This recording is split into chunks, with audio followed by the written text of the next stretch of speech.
License registration or just some good excuses, old man? The young officer sneered, circling the rusted pickup while chuckling with his partner. Harold Briggs, 82, didn't argue. He didn't even look up.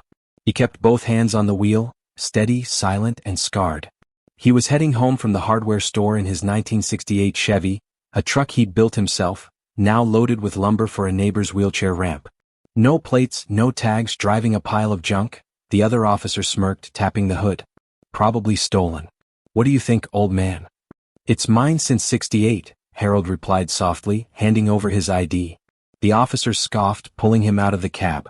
One mocked him, asking if he was hauling moonshine. They ran their fingers over dents and rust, unable to read the stories etched in the metal. Afghanistan 1978, Colombia 1983, places that didn't officially exist on any deployment roster. Step over here, sir, the officer said, the word sir dripping with mockery. Harold complied with measured movements. Years of combat had taught him that resistance was a waste of energy. They made him empty his pockets. Keys, a worn photo, and a notebook filled with names, some with stars, some crossed out. What's this? Some kind of code. Names of men I served with, Harold said. The officer tossed it back carelessly. They made him sit on the curb while they called it in. Possible stolen vehicle, uncooperative elderly male. A passing teenager took a selfie with Harold in the background, captioning it, Grandpa's in trouble. The officers joked about checking his meds, mistaking his practiced, stoic patience for confusion. They didn't see the retirement note in his pocket signed by the Army Chief of Staff, or the Bronze Star certificate in his glove box. An hour passed. The officers sipped coffee, one leaning casually on Harold's hood. Then the wind shifted. A black SUV with government plates and tinted windows turned the corner and screeched to a halt. The officers straightened up as a man in a full four-star general's uniform stepped out. He didn't look at the police, he looked at the man on the curb. Which of you stopped this man? General Phillips demanded. The officers stammered, but the general cut them off. He walked straight to Harold. Permission to help you up, Sergeant Major?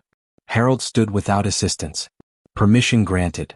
The general turned to the officers, his voice like cold steel. You just disrespected a man with 3 combat tours and 40 years of service.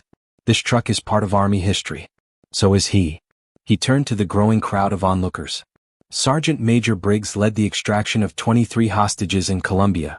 He returned to active duty at age 60 after September 11th to train special ops.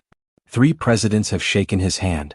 His records are classified until 2075. A woman in the crowd shouted, "That's the man who built my husband's wheelchair ramp for free." The younger officer, face flushed, removed his sunglasses. "Sir, we're sorry. I had no idea." Harold looked him in the eye. "That's the point, son. You never know who someone is just by looking at them. That's why respect comes first, not last." The general handed the officers a file. "This is his service record. Read it before your shift ends. As for the truck, it has historical status granted by the DoD. Check your records more thoroughly next time." The incident made national news.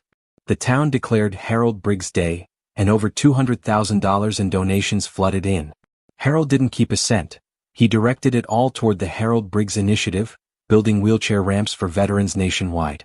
The younger officer, Brian, didn't just walk away. He began volunteering at the VFW, learning from the men he had once looked past. Harold kept driving that same rattling Chevy, fixing ramps and staying out of the spotlight. But things changed. Now, when a police cruiser saw the rusted truck coming down Main Street, they didn't pull him over. They pulled over to salute. At the local police academy, every new recruit is now handed a laminated card. It bears 6 words they must memorize before they ever touch a badge.